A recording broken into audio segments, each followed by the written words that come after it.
The Secrets of Life with Subhas Agam.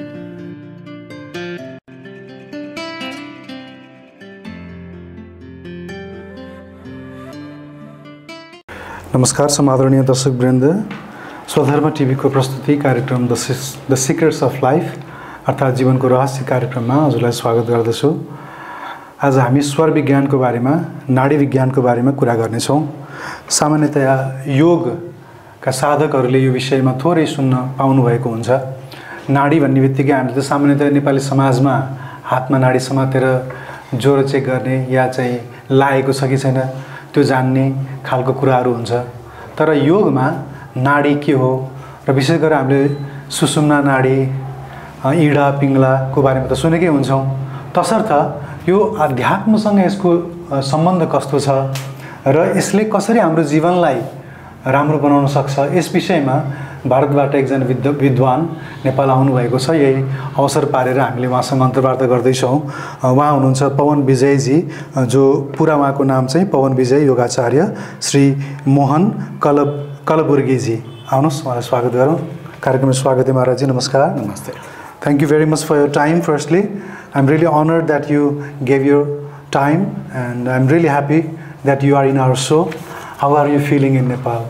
I'm feeling very nice. बहुत बढ़िया नेपाल में मैं फील कर रहा हूँ और ट्रैवल और ट्रैकिंग दोनों भी मुझे मेरी हॉबी है। तो हम पति पत्नी बाय कार हम इंडिया से ट्रैवल करते यहाँ पे आए हैं। महीना 2 महीना भी हम यहाँ पे रुक रहे हैं और फिर करके फिर हम जाएंगे।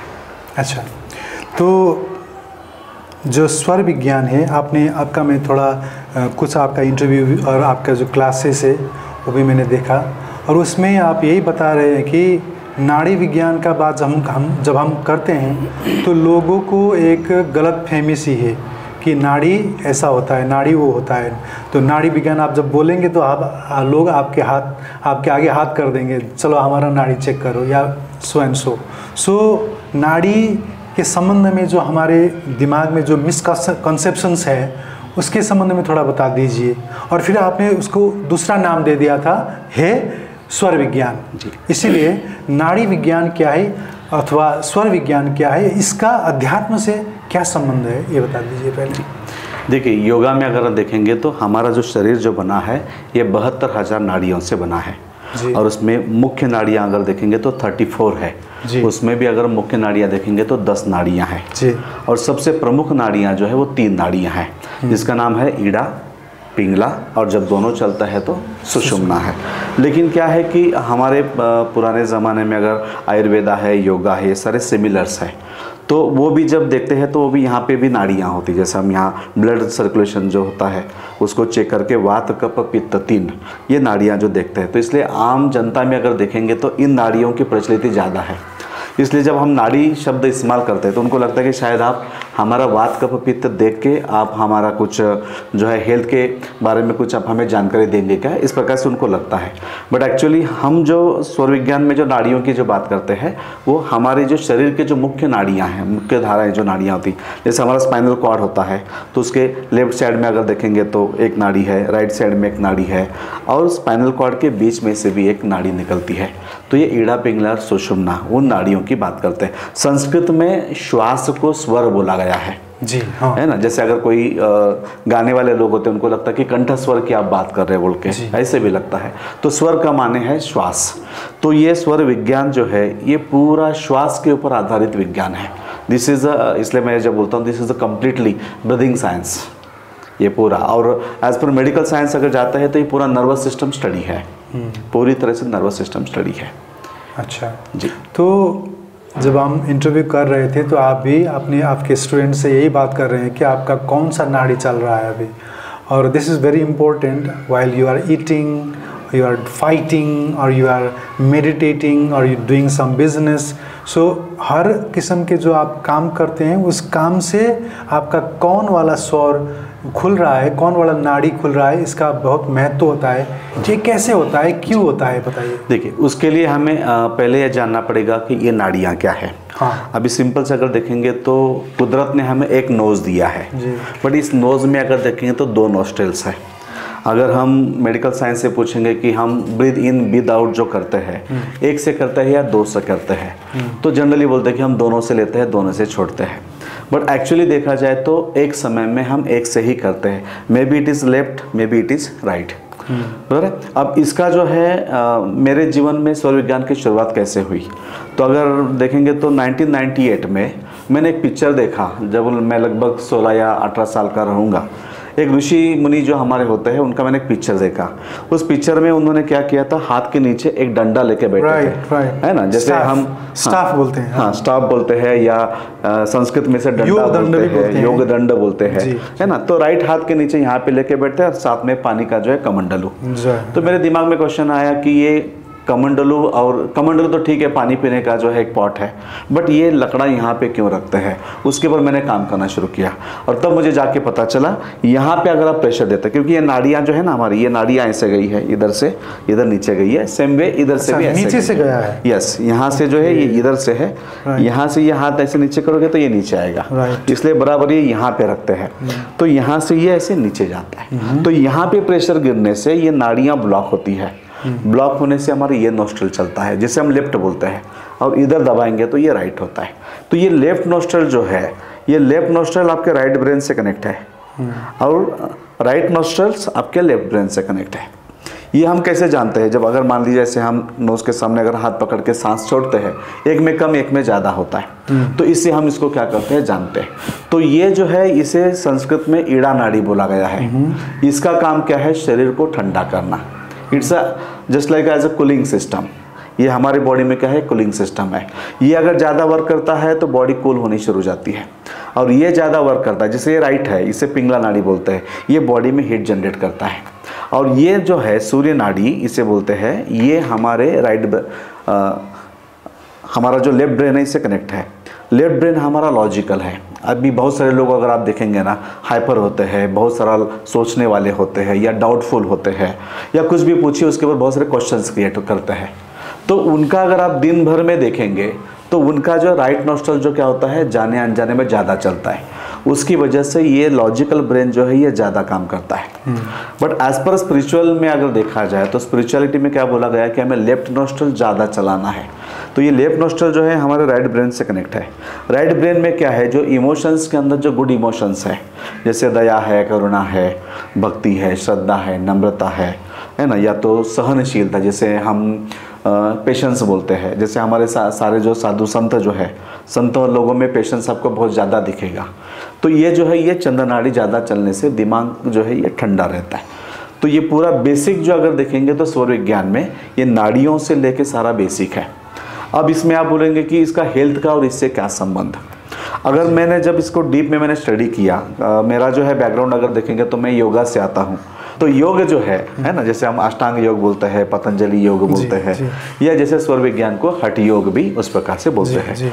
अब जनरली योग बोलने के बाद में क्या होता है, लोगों को लगता है कि योगा मतलब आप कुछ योगासन कर रहे हैं या उसके बारे में। तो योगासन सिखाने वाले तो बहुत सारे लोग हैं, तो योगासन हम इसमें नहीं लेते। हम पूरा जो बात है वो योग की बात इसमें जो है इसमें हम करेंगे। ओके, तो इसमें अगर हम देखेंगे तो फिर योग का तो स्टडी मैं कर रहा था, तो उसके अंदर बस थोड़े से शब्दों में से ईड़ा पिंगला सुषुम्ना की बात उसमें आ जाती है। तो फिर मैंने जब डीप में जब स्टडी किया तो स्टडी करने के बाद ये पता चला कि आमतौर से लोगों में दो तरीके के बीमारियां हैं। एक गर्मी की बीमारी है और एक ठंडी की बीमारी है। अच्छा, है ना। जैसे ठंडी की बीमारी में क्या है कि कफ है, कोल्ड है ना, अस्थमा है, निमोनिया है, या सारे जॉइंट्स पेन है ना, ये सारा क्या है, ये कोल्ड की बीमारी है। ये कैसे होती है, ये लेफ्ट नोस्ट्रल अगर ज़्यादा चलना शुरू हो गया, बॉडी कूल डाउन होती है, और बॉडी कूल डाउन होते समय उसके साथ में आपका जो है गलत तरीके का पानी पीना या गलत प्रकृति के भोजन करना, है ना। जैसे ठंडी प्रकृति के भोजन आप ज़्यादा कर रहे हैं तो और बॉडी और ठंडी होती है, और उससे ये ठंडी की बीमारियाँ शुरू हो जाती है। सेम वे गर्मी की बीमारियाँ हैं। दूसरी अगर देखेंगे गर्मी की बीमारी है तो हम सिर से लेके पैर तक हम जा सकते हैं। हेयर फॉल हो जाना है, आंखों में ड्राइनेस आना है, नोज़ में अगर देखेंगे तो यहाँ पे ड्राइनेस क्रिएट हो जाता है, लिप्स क्रैक होते हैं, है ना, या तो फिर जैसे कि एसिडिटी हो जाती है, कॉन्स्टिपेशन है ना, या तो फिर स्किन डिसीजेस है, या पैर में छाले हो जाते हैं। इवन अभी आज हम जो बोलते हैं ना psychosomatic diseases just like BP, diabetes, heart problem, ये सारे क्या है, ज़्यादा सोचने से दिमाग गर्म होता है और इससे ये भी बॉडी में गर्मी पैदा करता है।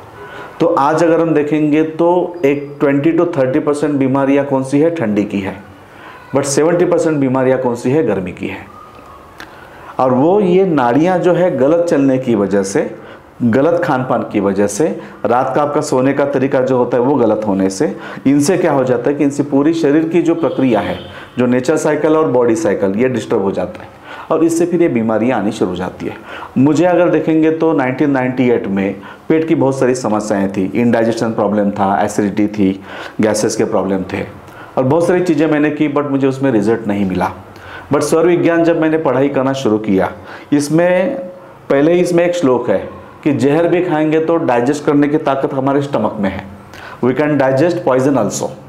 फिर मैंने बोला हम तो यहाँ पे रोटी चावल सब्जी खा रहे हो, हमें हजम नहीं हो रहा है, then how it is possible. But उसमें लिखा है, इसका मतलब क्या है, लिखा है इसका मतलब उसमें कुछ ना कुछ तो है। तो फिर मैंने क्या किया, जो बोलते हैं उस प्रकार से मैंने करना शुरू कर दिया। इसमें सिंपल टिप्स है, देयर आर 25 टिप्स जो हम लेवल 1 जो प्रोग्राम्स करते हैं उनमें ये टिप्स सारे लोगों को सिखाते हैं जी। तो ये टिप्स मैंने फॉलो करने शुरू कर दिए और धीरे धीरे हेल्थ इंप्रूव जो है, सारी चीज़ें काफ़ी अच्छे से हेल्थ इंप्रूव होनी शुरू हो गई। तो ये बेसिकली जो ये नाड़ियाँ हैं इस प्रकार से है जी।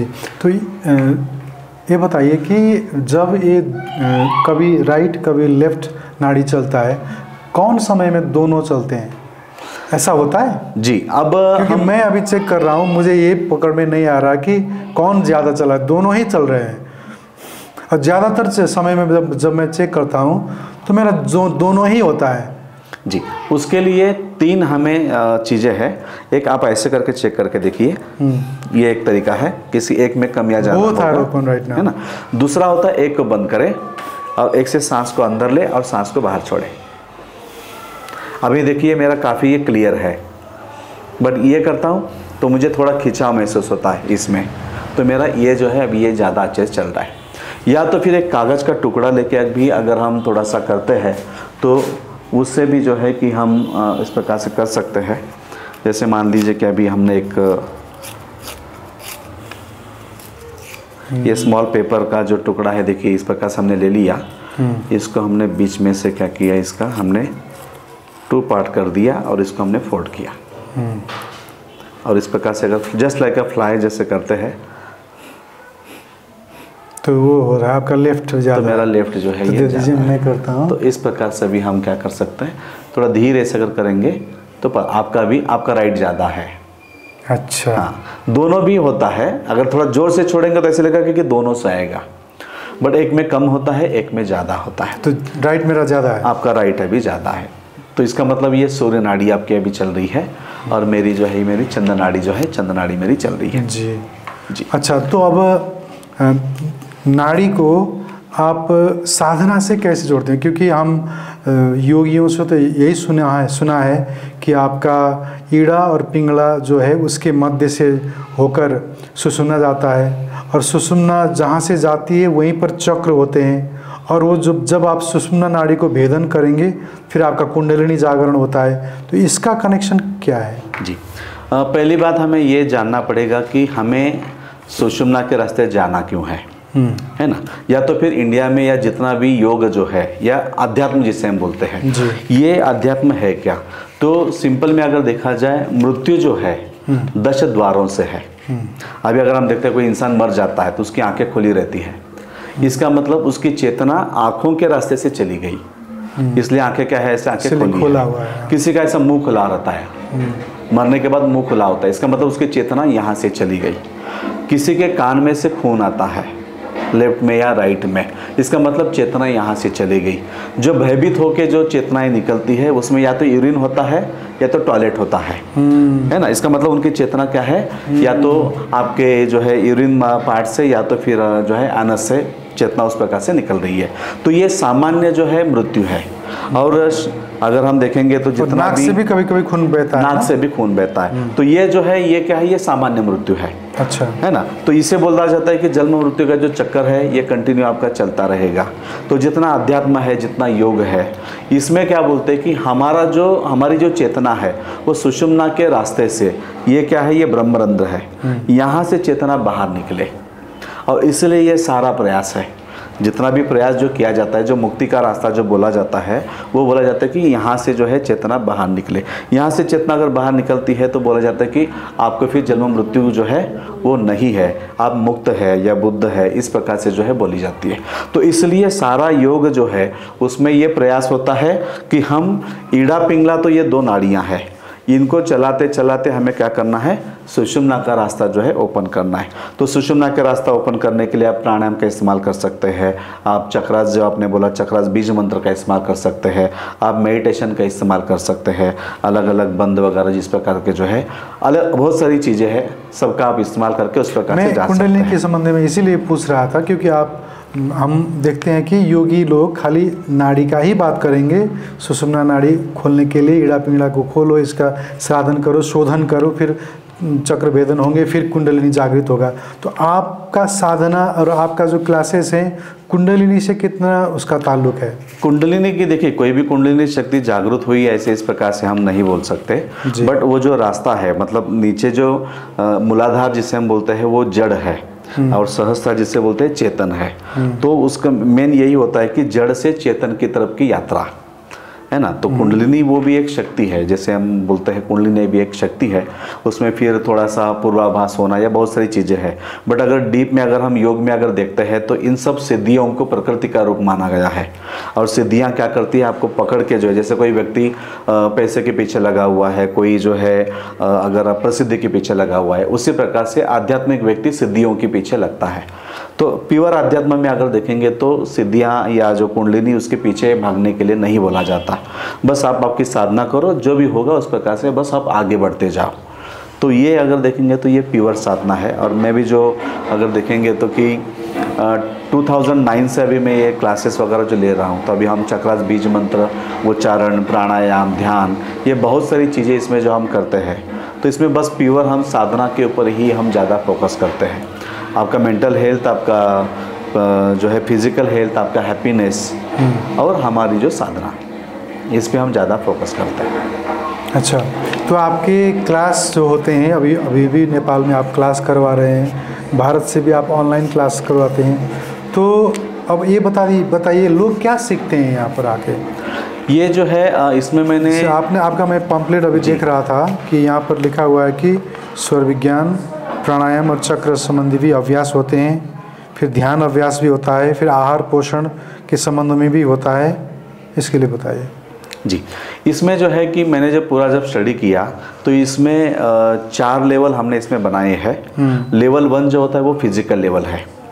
अभी मान लीजिए कि आप अध्यात्म में आगे बढ़ना चाहते हैं, या कोई आपने जो है बिजनेस या कोई किसी में भी आगे बढ़ना चाहता है, तो मेन बेसिक जो है वो हमारा हेल्थ है। अगर हम स्वस्थ है तो ही हम सब कुछ कर सकते हैं, जो आप करना चाहे वो करें। तो स्वर विज्ञान में क्या है कि हेल्थ को ठीक करना है, तो हेल्थ 5 तत्वों से बना हुआ है। अगर आप 5 तत्वों को अगर ठीक बैलेंस करना सीख लेंगे तो अपने आप जो है हमारा हेल्थ जो है वो परफेक्ट होगा। तो इसलिए अभी जैसे बीमारियों में अगर देखें, कोई बोलता है मेरा वेट बढ़ गया। क्यों वेट बढ़ गया? क्योंकि शरीर में अर्थ एलिमेंट जो है वो बढ़ गया है ना। पृथ्वी तत्व बढ़ने से वेट बढ़ता है। जल तत्व अगर बढ़ गया तो सारे जो है लंग्स के रिलेटेड प्रॉब्लम आते हैं। अग्नि तत्व बढ़ गया तो एसिडिटी वगैरह जो वो प्रॉब्लम आते हैं। वायु तत्व अगर बढ़ गया तो जॉइंट्स पेन वगैरह या गैसेस होना वगैरह ये समस्याएं पैदा होती है ना। तो इसी प्रकार से स्वर विज्ञान में क्या है कि खाना खाना, पानी पीना, रात का हमारा सोना, हमारा भोजन, ये सारी चीज़ें जो है ये अगर हम ये नाड़ियों को देख के अगर हम करते हैं तो हमारा हेल्थ जो है वो पूरा क्या होता है, अच्छे से हो जाता है। अभी देखिए हम जो जठर बोलते हैं, हम जो भोजन करते हैं तो भोजन करते समय इसमें जठराग्नि बोलते हैं। तो भोजन करते समय अग्नि है ये कितने लोग देखते हैं? बस उनका समय हो गया खाना खा लेते हैं, उनको भूख लगा खाना खा लेते हैं, या उनके मन में आ गया खाना खा लेते हैं। बट स्वर विज्ञान क्या बोलता है कि आप ऐसा नहीं करें, आपको देखना है नाड़ियों से। ये जो अग्नि होती है ना, ये जब चलती है तो यहाँ पे एसिड सिक्रेशन होता है, इसे जठराग्नि बोला गया है। तो वो देख के उसके बाद में 15 मिनट के बाद आपको भोजन करना है, तो आपका खाना क्या होगा, अच्छे से हजम होगा। मतलब राइट नोस्ट्रिल का खुलने का 15 मिनट के बाद आपको भोजन करना है। Yes, that is the exactly right time. तो उस समय में भोजन करेंगे, वो खाया हुआ खाना क्या होता है, हजम हो जाता है। अब वो भी कर रहे हैं, बट बहुत सारे लोग क्या करते हैं, खाना तो खा रहे हैं और ग्लास उठा के क्या करते हैं, पानी पी लेता है। अब यहाँ पे अग्नि जल रही है और उसमें आपने पानी डाल दिया, जी, तो अग्नि तो बुझ जाएगी, है ना। तो फिर उससे क्या होता है कि धीरे धीरे इनडाइजेशन के प्रॉब्लम शुरू हो जाते हैं। अब बहुत सारे लोगों को लगता है कि मुझे एसिडिटी है या मुझे पेट की समस्या है। आपको एसिडिटी कम है, आपको इनडाइजेशन ज़्यादा है। इसलिए आयुर्वेद को अगर हम ठीक से देखेंगे ना, आयुर्वेद के डॉक्टर पहला काम क्या करते हैं, पेट की सफाई करने का काम करते हैं, क्योंकि उनको मालूम है कि सबसे बड़ी जो है ना कब्जियत जो बोलते हैं ना, या तो पेट साफ ना होना या इनडाइजेशन प्रॉब्लम, इसलिए वो पहले क्या करते हैं, पेट साफ करने की दवाइयाँ देते हैं और बाद में बाकी की दवाइयाँ शुरू करते हैं।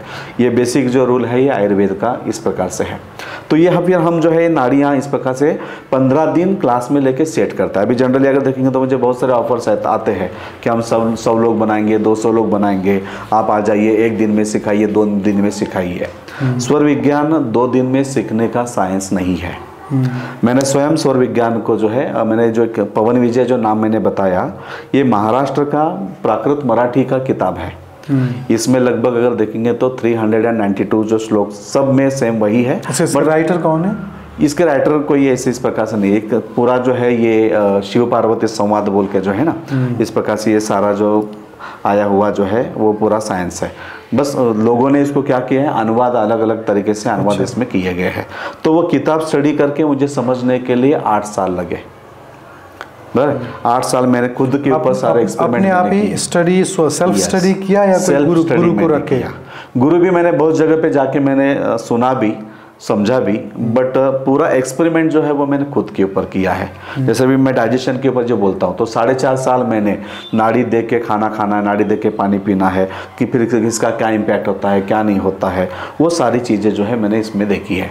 अभी देखिए, आपके जितने भी दर्शक हैं, अगर कोई पढ़े लिखे है तो थोड़ा सा अगर स्टडी करके देखेंगे तो डाइजेशन में 3 बातें आती है। एक होता है आपका एसिड लेवल, दूसरा होता है आपका वाटर लेवल, और तीसरा होता है ऑक्सीजन लेवल। यहाँ पे खाना क्या होता है, गलने का काम होता है। एसिड में जो है खाना मिक्स होता है, खाना गलने का काम होता है। ये खाना जाता है इंटेस्टाइन्स में। इंटेस्टाइन्स में शरीर क्या करता है, उसमें पानी मिक्स करके उसके अंदर का सारा जो ग्लूकोज है वो निकालने का काम करता है, और वेस्टेज जो है उसको बाहर फेंक देगा। अब ग्लूकोज ब्लड में आ गया, ब्लड में आने के बाद में उस ग्लूकोज को बर्न होना है, जलना है। जलने के लिए क्या चाहिए, ऑक्सीजन चाहिए। अभी जिन लोगों का वेट ज़्यादा है, उनके बॉडी में ग्लूकोज कम है या ज़्यादा है? ऑफ कोर्स ज़्यादा होगा, ग्लूकोज ज़्यादा है। तो फिर भी उनको सांस फूलती है या तकलीफ होती है, क्योंकि बॉडी में ऑक्सीजन लेवल कम है। डाइजेशन अच्छा हो रहा है, ग्लूकोज बन रहा है, बट ऑक्सीजन लेवल कम होने की वजह से उनकी सांस फूलती है। स्नोरिंग भी उसी वजह से होता है? स्नोरिंग भी उसी की वजह से। अच्छा, स्नोरिंग को जो वजह है वो भी फिजिकल थकान और मेंटल थकान, ये दोनों की वजह से इस प्रकार से क्रिएट होता है। अब इसमें प्राणायाम में भी अगर देखेंगे तो मैं नाड़ी शोधन प्राणायाम जो है, दैट इज़ द हाईएस्ट प्राणायाम इन हठ योगा।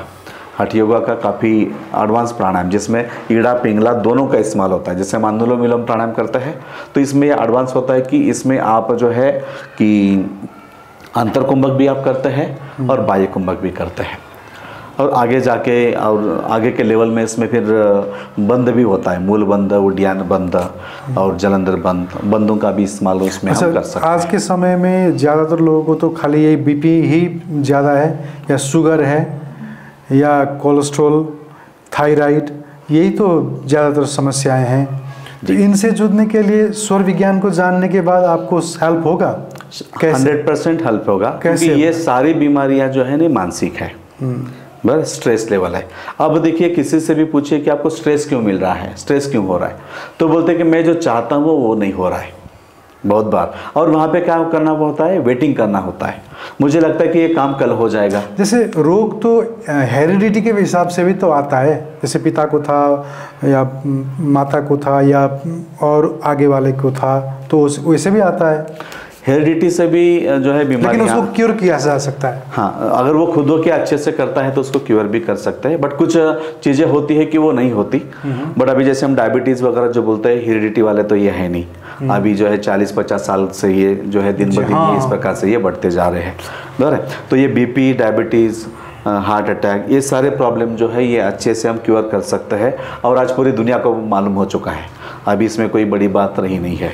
जिनके डायबिटीज़ होते हैं, गोलियां चालू होते हैं, गोलियां बंद हो जाते हैं। थोड़े में बता दीजिए ताकि जो लोग हमारे कार्यक्रम में अभी देख रहे हैं उनको भी थोड़ा तो काम आए कि क्या करने से, स्वर विज्ञान को कैसे प्रयोग करने से उनका ये सब हल हो सकता है। इसके लिए स्वर विज्ञान में आपको सीखना है। जिनको भी बीपी है या है, इसमें बीपी, डायबिटीज़, हार्ट, इसमें मेन क्या बातें हैं कि आपकी विचार की गति ज़्यादा है ना। मेन क्या है, विचार की गति ज़्यादा है। अभी विचार करना अच्छी बात है, बुरी बात है। विचार करना तो अच्छी बात है, कुछ भी हम नया करने जाते हैं तो वहाँ पे हमें विचार करने की ज़रूरत है।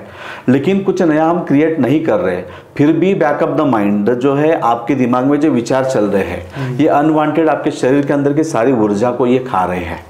और ऊर्जा को खाने की वजह से ये ब्रेन जो हमारा क्या होता है, ये ब्रेन हमारा जल्दी थक जाता है, और थकने की वजह से फिर वो क्या बोलता है कि हार्ट को बोलता है कि भाई थोड़ा सा ज़्यादा काम करो और मुझे ज़्यादा ऑक्सीजन दे दो।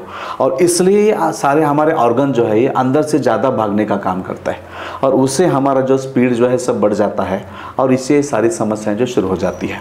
अगर इसमें अगर जानना है तो लोगों के लिए एक सिंपल मैं टिप्स बता सकता हूँ। जपा अजब बोल के जो है हम इसमें सिखाते हैं। जपा अजब बोल के, चाहे तो आप यूट्यूब पे जाके भी उसके देखना है। जपा अजब, अजब, जपा जपा जप और जप, पहले वो जपा अजप होता है, बाद में अजपा जप होता है। अच्छा। तो इसमें एक मंत्र जो है हम सांस के साथ क्या करते हैं, जोड़ के उसको इस प्रकार से बोलते हैं, और उस प्रकार से करने से क्या होता है कि धीरे धीरे धीरे अनवांटेड थॉट्स हमारे निकल के चले जाते हैं। और दूसरा भी एक टेक्निक ये है कि आप रात को सोते समय बाई करवट पे सोए। बाई करवट, yes, we have to sleep on our left side. तो रात को सूर्य नाड़ी एक्टिव हो जाए, रात को सूर्य नाड़ी एक्टिवेट होगी, और सूर्य नाड़ी एक्टिवेट होने से डाइजेस्टिव सिस्टम अच्छे से चलेगा, और दिन में आपकी चंद्र नाड़ी ज़्यादा चलेगी। क्योंकि शास्त्रों में जो बोला गया है, दिन में चले चंद्र, रात में चले सूर्य, वो संत कहलाता है, वो योगी कहलाता है। तो बीपी और इसमें क्या है कि सारी चीज़ें हाइपर वाली बातें हैं, तो वो अपने आप सारी चीज़ें क्या हो जाएगी, कूल डाउन हो जाएगी। और इसमें बहुत सारी बातें अगर देखेंगे तो हम जो कामकाज वगैरह भी जो करते हैं, वो नाड़ी देख के भी कामकाज वगैरह उससे भी वो कर सकते हैं। बट मेरा बेसिक मानना, अगर आप बहुत यूट्यूब पे बहुत सारे वीडियोस अगर देखेंगे तो मेरा मानना, मेरा फोकस ज़्यादा जो है कामकाज के ऊपर नहीं होता। मेन होता है कि आपको पहले एक बार आप हेल्थ पे काम कीजिए, क्योंकि स्वर विज्ञान में क्या बोला गया है, आपकी बॉडी का साइकिल और नेचर का साइकिल मैच होना चाहिए। अब सिंपल सी बात अगर देखेंगे तो आपकी गर्मी लगेगी आपको, तो आप कौन सा पेय पिएंगे, ठंडा, और जब ठंडी लगेगी तो गरम पेय पिएंगे। अगर आपको ठंडी लग रही हो, मैं आपको और भी ठंडी चीज़ें पिलाऊं तो समस्या पैदा होगी। तो बस यही है, नेचर अगर ठंडा हो गया, हमारी बॉडी गर्म होनी चाहिए। नेचर गर्म है, हम ठंडे होने चाहिए, है ना। तो ये पूरे जो है त्रिकाल संध्या जो बोला गया है, या दिन है या रात है, या स्वर विज्ञान में अगर देखेंगे तो तिथि के माध्यम से सूर्योदय के समय में 3 दिन चंद्र, 3 दिन सूर्य, इस प्रकार से वो सारी चीज़ें बोली गई है। ये कहीं ना कहीं जाके जो है बैक्टीरियल साइंस को जाके मैच होता है।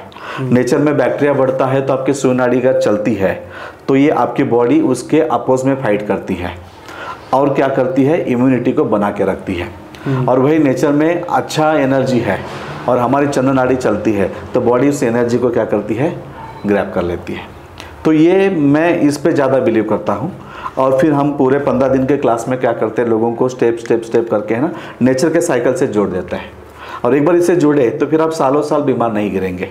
नेचर के साइकिल से जुड़ना मतलब क्या क्या होता है? नेचर दिन में गर्म है तो आप में नाड़ी दिन में चंद्र चले, नेचर रात में ठंडा है, रात में आपकी नाड़ी सूर्य चले, है ना। तो ये जो है ये नेचर के साइकिल है। और उसमें तिथियों के हिसाब से अगर देखेंगे तो 3 दिन चंद्र, 3 दिन सूर्य, इस प्रकार से होता है। जैसे हम ब्रीदिंग बोलते हैं ना, ब्रीदिंग में हम सांस अंदर लेते हैं, सांस बाहर छोड़ते हैं, उसी प्रकार से समंदर भी ब्रीदिंग कर रहा है, पानी ऊपर आ रहा है, पानी अंदर जा रहा है। That is also one kind of breathing. उसी प्रकार से स्वर विज्ञान में सूर्योदय के समय में वहां पे 3 दिन चंद्र 3 दिन सूर्य, इसके वो साइकिल है, तिथि को पकड़ के है। अच्छा, जैसे हम शुक्ल पक्ष कृष्ण पक्ष जो होता है ना, 15 दिन जो पूर्णिमा से लेके अमावस्या, अमावस्या से लेके उससे हमारा बॉडी भी रिएक्ट करता है और उसी हिसाब से चलता है। तो ये सब चीजों से अगर हम नाड़ियों को मैच करते हैं तो हमारा इम्यून सिस्टम काफी स्ट्रांग होता है। उसमें क्या क्या करना है? उसमें बस हम यही सारी तिथियों में बताइए। जैसे तिथियों में अगर आप देखेंगे, मान लीजिए अभी शुक्ल पक्ष है। शुक्ल पक्ष किसे बोलते हैं? अमावस्या के बाद का पहला दिन। जो चंद्र क्या है, कल चंद्र जो है थोड़ा थोड़ा बढ़ता जाता है, नेचर में उजाला बढ़ना शुरू हो जाता है जी। तो शुक्ल पक्ष के पहले 3 दिन से जो है 3 दिन चंद्र 3 दिन सूर्य, 3 दिन चंद्र 3 दिन सूर्य, इस प्रकार से उसके साइकिल होता है ना। तो फिर सूर्योदय के समय में वो नाड़ियां अगर आपकी उस प्रकार से है, इसका मतलब आप नेचर से कनेक्ट है और अब सालों साल जो है आपका हेल्थ, आपका मेंटल हेल्थ, ये दोनों क्या हो जाएंगे, काफ़ी अच्छे से चलेंगे। और डीप में जाकर अगर देखेंगे तो स्वर विज्ञान जो है ये सूक्ष्म देह का ज़्यादा बात करता है, क्योंकि ब्रीदिंग जो है ना, ये बॉडी जो है हमारी, ये स्थूल देह है, लेकिन सांस से जुड़ा हुआ जो है वो सूक्ष्म देह है ना। तो सूक्ष्म देह ऑलवेज क्या होता है, आगे होता है, और सूक्ष्म देह जितना स्ट्रांग होगा उतना आपका फिजिकल बॉडी भी क्या होगा, स्ट्रांग होगा। तो स्वर विज्ञान में ये सारे जो है ये पूरे ब्रीदिंग से लेके हम ये इस प्रकार से सारी चीज़ों को हम करते हैं। इवन अभी आप देखिए ना, जैसे कि स्ट्रेस या तनाव जो हम बोलते हैं ना, उसमें मेन क्या है, सक्सेस एंड फेल्योर है जी। जो लोग सक्सेस है उनको बीपी बढ़ेगा क्या? एक सिंपल सी बात है, नॉट प्रोबेबल, नहीं बढ़ेगा, बराबर है। जिनमें बहुत सारा तनाव है, टेंशन है, क्योंकि दे आर फेल्योर। अच्छा, सक्सेस क्यों हुए? क्योंकि वो जो सोच रहे हैं उस प्रकार से हो रहा है। मतलब उनकी जो बुद्धि है, उनको जो टेक्निक्स दे रही है या जो भी कुछ वो जो डिसीजन ले रहे हैं, उनके डिसीजन सही होते जा रहे हैं। डिसीजन सही होने की वजह से वो सक्सेस हो रहे हैं, और कुछ लोगों के डिसीजन क्या हो रहे हैं, गलत हो रहे हैं, इस वजह से वो क्या हो रहे हैं, वो फेल हो रहे हैं। तो स्वर विज्ञान क्या बोलता है, ये 2 ब्रेन है, ये लॉजिकल ब्रेन है और एक जो इंफॉर्मेटिव ब्रेन है। ये लॉजिकल ब्रेन जो है ये आपको डिसीजन दे ही नहीं सकता। ये इस ब्रेन में अगर हम डिसीजन लेंगे ना, वो डिसीजन जो है सक्सेस नहीं होते। ये फिजिकल लेवल के लिए क्या है, ये अच्छा है, डोमिनेशन के लिए ये अच्छा है, डाइजेशन के लिए क्या है, ये ब्रेन अच्छा है। बट सारे मेन डिसीजन जो लेते हैं, ये इवन 6 सेंस के सारे सेंटर आपको राइट ब्रेन में मिलेंगे। तो स्वर विज्ञान क्या बोलता है कि उसमें प्रकृति और पुरुष बोला गया है। डीप जब हम स्टडी करते हैं तो प्रकृति के कुछ काम होते हैं, पुरुष के काम कुछ काम होते हैं। प्रकृति का मतलब क्या होता है, क्रिएशन एंड मेंटेनेंस, है ना, और पुरुष का मतलब होता है डिस्ट्रक्शन।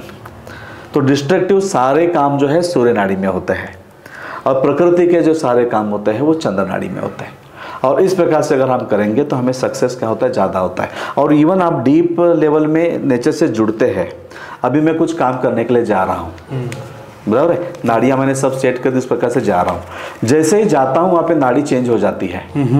मतलब नेचर का संकेत क्या है, आप जो काम करने जा रहे हैं उसमें आपको सक्सेस नहीं मिलेगा। ये नाड़ियाँ हमसे बातें करती है, नाड़ियाँ चेंज हो जाती है। मैंने यहाँ तक देखा है, एक व्यक्ति मेरे पास आए, मेरी नाड़ी जो है चंद्र जो अच्छी होती है, शुभ कारक मानी जाती है, वो चलनी शुरू हो गई, और कोई दूसरा व्यक्ति आ गया तो तुरंत ये नाड़ी चेंज हो जाती है। तो ये बोलता है कि उस व्यक्ति से आपको क्या है, नुकसान है है ना। तो ये इतना तो मुझे आपसे नुकसान है, इतना ये मेरा भी क्या है, राइट चल रहा है, अभी आपका राइट चल रहा है जी, बराबर है ना। तो आपसे तो मुझे कोई नुकसान दिखाई नहीं दे रहा है। नहीं, आपका सूर्य चल रहा है, अगर मैं आ जाता, आपका चंद्र चल रहा है, मैं आ जाता, सडनली अगर आपकी नाड़ी चेंज हो गई तो उस समय में तो ये इस प्रकार से क्या करता है, इस प्रकार से matter by just seeing a person it can change, shift. वो आपके पास में जैसे आ जाता है वैसे नाड़ियाँ, उसकी एनर्जी के हिसाब से उसकी नाड़ियाँ उस प्रकार से भी चेंज होती है। तो ये इस प्रकार से जो है, अभी आपकी सूर्य आपकी ज़्यादा चल रही है तो कहीं ना कहीं तो आपको रात में जो है राइट साइड में सोने की आदत। अभी बहुत सारे लोग तो बोलते हैं कि नहीं हम लेफ्ट साइड सोते हैं, that is the only beginning. शुरू में बस ऐसे होते हैं, बाद में क्या होता है, पूरा जो है घूमते घूमते घूमते रहता है। तो मतलब रात में चंद्र नाड़ी को खोलने के लिए रात भर आपको, मतलब सूर्य को खोलने के लिए रात भर आपको लेफ्ट करवट ही सोना पड़ेगा, लेफ्ट करवट पे सोना है, दैट इज वो भी कॉन्शियसली। तो हाथ तो जम जाएंगे, ऐसे नहीं जमता है, अच्छा, नहीं जमता। शुरू शुरू में आपको लगता है तकलीफ बोल के, बट बाद में इस प्रकार से नहीं होता। अच्छा, तो अगर आप जैसे नींद में या फिर इधर आ जाए तो फिर जब आपको होश आए फिर आपको उधर करना है? हाँ। अच्छा, तो इस प्रकार से जो है ये सारी चीज़ें जो है हम इस पे कर सकते हैं। और जो आप जो स्टाफ को बात कर रहे थे, योगी लोग जो लेके चलते हैं योग दंड, तो वो भी आप प्रयोग करते हैं, करवाते हैं? पहले तो मैंने उसका, यहाँ पर है योग दंड? यहाँ पे नहीं है। पहले तो मैंने उसका वो स्टडी किया, बाद में पता चला कि जो है कि हमें उसकी भी जरूरत नहीं है। हाँ, वो जनरली कब लेके बैठते हैं, जब माला जपते हैं ना, मंत्र जाप जो करते हैं, तो मंत्र जाप करने से गर्मी बढ़ती है, बराबर है, और मंत्र जाप करने से शुभ फल भी हमें चाहिए, तो उसके लिए चंदन नाड़ी की जरूरत होती है। इसलिए वो यहाँ पे लगा के रख के चंदन नाड़ी को कंटिन्यू रखने के लिए यहाँ पे वो लगाते थे, इसलिए उनके हाथ में माला दिखता था। तो चैंट करते वक्त भी आपका लेफ्ट ही जागे, वो अच्छा है। हाँ, और वो चैंटिंग इसमें भी दाहिने में ही रखते थे ना ज़्यादातर, और इसी से भी चैंट करते थे, तो ये खुला हुआ था। हाँ। और वो चैंटिंग कंप्लीट होने तक वो नाड़ी हिलनी नहीं चाहिए, इसलिए प्रेशर दे के उसको उस प्रकार से कंटिन्यूसली इसके प्रेशर की वजह से ये खुलेगा, रख जाते थे। और तो अगर वो नहीं है तो फिर कैसे कंटिन्यू इसको रखें? उसको नहीं है तो आप आपका हाथ अंदर लेके इसको भी रख, ऐसे दबा के रखेंगे, ऐसे भी बैठ जाए तो भी वो इधर का चलना शुरू। अच्छा, ये दबाएं, इस ऐसे भी खुलता है? ऐसे भी खुल जाता है, और ज्यादातर तो सोने से खुलता है ना? सोने से भी खुलता है, ऐसे बैठ के खुलता है, या कोई आप बोतल ले लो और इधर बोतल दबा दो। अच्छा, दबा दो तो उससे भी जो है, उससे भी नाड़ियाँ चेंज हो जाती। इस साइड में दबाएंगे तो इधर की चलेगी, इधर करेंगे तो इधर की चलेगी। और ऐसा अवस्था होता है योगियों का जब वो दोनों ही एक समान चलते हों? दोनों जो है, अभी अगर स्वर विज्ञान अगर हम ठीक से पढ़ाई करते हैं ना, सुषुम्ना चलना गलत है, सुषुम्ना चलाना सही है। जैसे अभी मैं प्राणायाम कर रहा हूँ, हाँ, इधर से लेके इधर छोड़ रहा हूँ, इधर से लेके इधर छोड़ रहा हूँ, तो ये धीरे धीरे धीरे क्या होता है, मिक्स होता है, इसे बोलते हैं सुषुम्ना चलाना। अच्छा, एक्टिवेटिंग ऑफ सुषुम्ना। जैसे योग में अगर आप देखेंगे तो जो बहुत सारे जो प्राणायाम है, उसमें उज्जयी प्राणायाम जो होता है, उज्जयी प्राणायाम में हम यहाँ पे हल्का सा फ्रिक्शन करके ब्रीदिंग को लेते हैं, छोड़ते हैं। तो धीरे धीरे प्रैक्टिस करते अगर शुरू करेंगे तो उज्जयी में दोनों नोस्ट्रल से सांस अंदर जाता है, दोनों से बाहर आता है, वो सुषुम्ना एक्टिवेशन के लिए ही है। तो वो खुद हो के हमें सुषुम्ना पे काम करना होता है। तो वो काम करना शुरू करेंगे तो धीरे धीरे धीरे धीरे सुषुम्ना ये ज़्यादा चलना शुरू हो जाता है।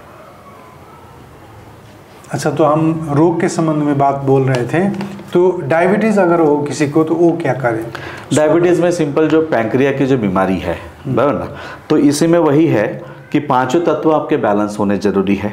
आपका खान पान, आपका वाटर लेवल, आपका ऑक्सीजन लेवल, है ना, उसके बाद में आपका डाइजेशन, ये सारी चीज़ें अगर प्रॉपर करेंगे तो इसमें डायबिटीज़ क्या हो जाता है, ठीक हो जाता है। मेरे खुद का अगर अनुभव अगर बोलेंगे, मेरे माँ को जो है आँखों का ऑपरेशन करने के लिए हम जब लेके गए थे तो वहाँ पे वो सारा चेक होता है, तो बोले आपको शुगर है, तो फिर उन्होंने फिर गोलियाँ दे दी कि आप जो है एक 7 दिन जो है 500 ml मॉर्निंग एंड इवनिंग गोलियां दे दी, और वो बोले कि हर 2 घंटे में आपको खाना है। तो माँ पर्ची लेके मेरे पास आ गए, बोले मुझे अभी ऐसे ऐसे बोला है, अब सब लेके आ जाओ, करो। मैं बोला आपको कुछ भी नहीं करना है, मैं जैसा बोलूँगा उस प्रकार से आप करो। तो फिर उनको मैंने वो सारा प्राणायाम है या चक्रस बीज मंत्र है या खान पान है, वो सारी चीज़ें मैंने उनसे करवा ली। 7 दिन के बाद में फिर जाके चेक किए, डायबिटीज़ नहीं। और उस दिन से आज 5 से 6 साल हो गए, एक भी गोली चालू नहीं है। एक मशीन है, इस मशीन को अगर आपने कहा कि चक्र का बीज मंत्र को चैंट करने के लिए कहा आपने, जैसे यम हम लम थम रम ये बम, ये जो होता है इसको चक्र के हिसाब से आपको बोलना है, क्या करना है जी, उसका साउंड क्रिएट करना है। अब आप देखेंगे ना कि सब लोगों को भी अगर देखेंगे कि बिना पत्थर मारे अगर हमें हमारे घर के कांच ब्रेक करने हैं, उसके लिए एक साउंड चाहिए होता है। हाँ। एक बड़ा साउंड करेंगे तो उसके वाइब्रेशन टकराते हैं और पूरे कांच ब्रेक हो जाते हैं। तो ऋषि मुनि ने जब स्टडी किया तो उनको पता चला कि सबसे पावरफुल अगर कुछ है that is the sound. Yes. फिर इसमें 2 तरीके के साउंड क्रिएट हुए, एक म वाला साउंड, जैसे हम ओम बोलते हैं ओम, तो म हमिंग साउंड है। वही आप बेल बजाएंगे तो टन, वहाँ पे न साउंड है ना। तो बाहर से जो सुनना है वो नकार नाद है, इसलिए अभी आप देखेंगे तो जितने भी बेल म्यूजिक है, तिब्बतियन बेल म्यूजिक, बहुत सारे जो है बेल म्यूजिक के थेरेपी से बीमारियां ठीक करते हैं। तो वो सिंगिंग बॉल होता है, सिंगिंग बॉल जैसे होता है। तो बहुत सारे वो क्या है, वो बाहर से अंदर साउंड जो है हम पे करके हमारे माइंड और बॉडी के ऊपर उसका इफेक्ट होता है। क्योंकि हमारे शरीर में अगर देखेंगे तो 70% पानी है। अब पानी में एक पत्थर मारो, उसके अंदर तरंगे पैदा होती है। उसी प्रकार से ये बाहर से, तो चक्रास बीज मंत्र का है अंदर से है, क्योंकि 5 एलिमेंट है ना, हर एक एलिमेंट का एक चक्र है। चक्र का मतलब क्या होता है, दैट इज एनर्जी फील्ड। जैसे हम यहाँ पे एक बटन दबा दो तो वो लाइट लग जाता है, तो उसी प्रकार से 7 जो है 7 चक्र है। अर्थ एलिमेंट का एक बीज मंत्र है, जल तत्व का है, सारे जो है ना उस प्रकार से एलिमेंट है। और उस प्रकार से अगर आप बोलेंगे तो वहाँ पे वो वाइब्रेशंस क्रिएट होगा और धीरे धीरे वहाँ के ऑर्गन जो है वो काम करना शुरू करेंगे। बट उसको वो तभी काम करेगा, आपके 5 एलिमेंट भी तो बैलेंस चाहिए। अगर सूखे तालाब में आप पत्थर मारो, तरंगे तो नहीं आएंगे। पानी में है तभी तो तरंगे आएंगे। इस शरीर में पानी का लेवल अगर अच्छे से होगा तो फिर जो है आप और भी तरंगे करेंगे और उसका फायदा हमें अच्छे से होगा। तो ऐसे और जैसे ग्लैंड के रोग होते हैं, थायराइड वगैरह, उसके संबंध में क्या करते हैं लोग? थायराइड तो वही है, स्पेस एलिमेंट से जुड़ा हुआ थायराइड है, जिनका डाइजेशन भी खराब हुआ है और जिनका स्ट्रेस भी है। अच्छा, बराबर है। जैसे बीपी। हाँ, मैं इसको थोड़ा सा मस्ती में क्या बोलता हूँ, थायराइड का मतलब जो है पति देव है, ये बीबी है, ये माता जी है। समझ में आ रहा है? इधर माँ है, इधर बीबी है, दोनों के बीच में कौन फंसा है? पति फंसा है। तो जो हालत पति की है वही हालत थायराइड की है। डाइजेशन बिगड़ गया और दिमाग, तो तनाव कम करने के टेक्निक्स और डाइजेशन इंप्रूव करने के टेक्निक्स और वाटर लेवल और ये 5 लेवल अगर आप बैलेंस करेंगे और ओम चैंटिंग है, प्राणायाम है, चक्रास बीज मंत्र है, इनको अगर ठीक से करेंगे तो ये स्पेस एलिमेंट बढ़ जाता है। स्पेस एलिमेंट का मतलब ही होता है शांति। बहुत सारे लोग बोलते हैं ना कि अरे मैं बहुत चिड़चिड़ा हो चुका हूँ, गिव मी सम स्पेस, है ना। गिव मी सम स्पेस का मतलब क्या है, वो शांति मांगते हैं। तो ये शांति जितनी बढ़ेगी, जैसे मेडिटेशन है, मेडिटेशन आपको शांति देगा, अजप जप है आपको शांति देगा, चक्रा साउंड जो है वो शांति देगा।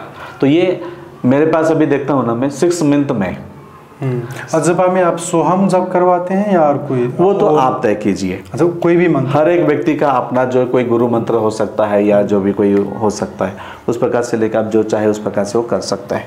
कोई भी एक मंत्र लेके उस प्रकार से हमें विचार सुनने की स्थिति में जाना है। क्योंकि वो स्टेप्स है, पहले आपको विचार सुनने में जाना है, उसके बाद में आपको मंत्र की भी जरूरत नहीं है, फिर आप सिर्फ शून्य स्थिति में आप जा सकते हैं। जैसे गौतम बुद्ध जी का अगर आप देखेंगे तो मंत्र की भी जरूरत नहीं है, सिर्फ शुद्ध श्वास जो बोला जाता है, विपस्सना। हाँ, सिर्फ शुद्ध श्वास को पकड़ के उस प्रकार से आगे जाते हैं। तो अलग अलग थेरेपीज है। तो आप कितने साल से ये ट्रेनिंग करवा रहे हैं? मैं 2009 से ये ट्रेनिंग करवा रहा हूँ स्वर विज्ञान का। तो कितने लोगों को लाभ हुआ है अब तक? अगर देखेंगे तो मे बी 2000 to 3000 वर्कशॉप्स मेरे हुए होंगे और हर वर्कशॉप्स में तो लाखों लोग 20-25 लोग, 40 लोग इस प्रकार से होते हैं, है ना। तो लाखों तो नहीं बोल सकते, बट हजारों, हाँ, 20-30 हज़ार से ज़्यादा लोगों तक ये पहुंच चुका है। और 2001 से मेरा ये प्रयास था कि ये पहले तो नहीं था, अब अगर आप देखेंगे अब बहुत सारी आपको स्वर विज्ञान के बारे में बोलते हुए दिख रहे हैं, बट मैं जब स्टडी किया था उसके बारे में कोई बोलने वाला नहीं था। और ये स्वर विज्ञान इतना प्योर है, इसको अगर हम ठीक से लेंगे ना, हमें जो है दवाई की ज़रूरत नहीं पड़ेगी। मैं ये नहीं बोल रहा हूँ कि दवाई गलत है। अगर कल मैं गिर गया, मुझे कुछ लगा या कुछ हुआ, तो मुझे हॉस्पिटलाइजेशन करना ही पड़ेगा, मुझे दवाइयाँ सारी चीज़ें लेनी पड़ेगी। बट उसके अलावा भी एक प्रिवेंटिंग साइंस है कि मैं ज़्यादा समय तक बीमार न गिरूँ। तो दिस इज़ द प्योर 100% जो है ना, ये प्रिवेंटिंग साइंस है स्वर विज्ञान। तो जब आप कोई चीज़ सर्विस देते हैं लोगों को तो आपको फी लेना पड़ता है जी। और हम सब ये जो अर्थव्यवस्था से चलता हुआ ये सोसाइटी में रहते हैं, तो पैसा दे के सीखते हैं। फिर एक गुरुकुलीय परंपरा है, गुरु प्रदत्त परंपरा है, जिसमें गुरु शिष्य को निःशुल्क देता है और गुरु फिर बदले में शिष्य जो गुरु मांगते हैं उनको गुरु दक्षिणा देता था पहले। आज का ज़माना तो ऐसा नहीं है। तो जो आप दुनिया में एक काम कर रहे हैं, दिखाई देता है कि एक आध्यात्मिक काम भी है, फिर एक समाज सेवा भी है, फिर एक प्रोफेशनल वर्क भी दिखाई देता है। तो आप इसको कैसे आगे बढ़ा रहे हैं? शुरू में जब मैं स्वर विज्ञान शुरू किया था ना, तो मुझे लगा था कि ये सब लोगों को मिलना चाहिए। तो इसलिए मैंने फ्री भी मैंने देना भी उस प्रकार से किया। अभी भी आपका YouTube में बहुत से वीडियो है जो लोग फ्री में देख के बहुत भी ज्ञान ले सकते हैं। ज्ञान भी ले रहे हैं, ले भी सकते हैं। बट उसमें मैंने आपका YouTube का नाम भी बता दीजिए ताकि लोग देखें। स्वर साक्षी इंटरनेशनल योगा नेचुरोपैथी बोल के है, या स्वर योगा मोहन कलबुर्गी, या तो स्वर योगा मोहन सर ऐसे भी डाल देंगे तो YouTube में उस प्रकार से आ जाएगा। there are lots of videos। बहुत सारे वीडियो है, उस प्रकार से भी देख सकते हैं। तो शुरू में मैंने लोगों को देने का भी प्रयास किया, बट क्या है, एक बाद में पता चला कि ये जो ज्ञान है ना, ये प्रैक्टिकल है। स्वर विज्ञान जो है ये प्रैक्टिकल है। अभी दुनिया में ज्ञान की कमी नहीं है, लोग बहुत ज्ञानी है, लेकिन अगर हम उनसे पूछेंगे कि आप प्रैक्टिकली आप कितना करते हो, तो बोले हमें समय नहीं है ना। तो ये पूरा प्रैक्टिकल नॉलेज है। फिर मैंने देखा कि लोगों को अगर प्रैक्टिकल अगर सिखाना है तो उसका कमिटमेंट भी होना ज़रूरी है। तो इसलिए वो फीस हम उस प्रकार से लेते हैं। और मैं भी मेरा पूरा 100% जो है मैं यही काम जो है करता हूँ, क्योंकि मुझे ये मेरा पैशन है, मुझे अच्छा लगता है, मैं यही काम करता हूँ। तो इसलिए अभी हम जो है कि इसका फीस जो है लेवल 1 जो होता है, अब इंडिया में अगर देखेंगे तो 2900 रुपीज़ पर पर्सन हम जो है 15 दिन जो है स्वर योगा का क्लास हम उनको ऑनलाइन लेते हैं, और उसके बाद में 10 दिन का फॉलोअप सेशन। तो ऐसे 25 डेज लेके उस प्रकार से ये सारी चीज़ें उनको हम उस प्रकार से देते हैं। अभी यहाँ पे नेपाल में अगर हम देखेंगे तो इंडिया का 2500 रुपीज़ होता है, और 4000 आपका नेपाली रुपये होता है। तो इस प्रकार से अभी ये फीस स्ट्रक्चर इस प्रकार से हमने रखा हुआ है। बट बहुत सारे लोग मुझे इस प्रकार से भी होते हैं, जो भी हमारे जो क्लास किए जो साधक होते हैं, उनको मेरा ये होता है कि अगर आपको लगता है कि कोई जेन्युइन आदमी है और वो पे नहीं कर पाता है, तो आप मुझे दिल खोल के आप मुझे बताइए कि सर ये ऐसे ऐसे है, ये इतना ही देंगे, आप इनको इन्वॉल्व कर लो। तो वहाँ पे हम उस प्रकार से भी करते हैं। मतलब पैसा कमाना यही हमारा मेन लक्ष्य नहीं है। मेन लक्ष्य जो है ये सबको बांटना मेन लक्ष्य है, बट उसके साथ में हमारा भी परिवार है, सब भी प्रॉपर्ली। तो आप ऐसे ट्रैवल करते रहते हैं, जैसे अभी आप नेपाल में आए हैं? जी, पहले तो मैं इंडिया में मैंने क्लासेस के लिए बहुत ट्रैवल मैंने किया है। महाराष्ट्र में अलग अलग विलेज में जाके या बड़े बड़े सिटियों में जाके मैंने क्लासेस लिए हैं। तो अभी ये जो है नेपाल आ रहा हूँ। नेपाल में आने के पीछे और एक मैं मकसद ये भी बताता हूँ, ये जो विद्या है स्वर विज्ञान, ये विद्या कहाँ से आई है? ये शंकर पार्वती संवाद है। और मच्छिंद्र नाथ जी जो है, मच्छिंद्र नाथ जी ने ये जो है उनकी जो भी बातें हैं वो सुनी है, और वहाँ से फिर ये आगे जो है पास हुआ, इस प्रकार से बोला जाता है। तो गोरक्षनाथ जो है मच्छिंद्रनाथ जी के बाद में गोरक्षनाथ अगर देखेंगे ना, ये नाथ संप्रदाय की विद्या है। स्वर विज्ञान अगर देखेंगे या हठ योग भी देखेंगे, पूरा नाथ संप्रदाय की विद्या है। और यहाँ पे अगर देखेंगे तो नेपाल में गोरक्षनाथ जी का एक तपोभूमि यहाँ पे है, ऐसे मैंने सुना है।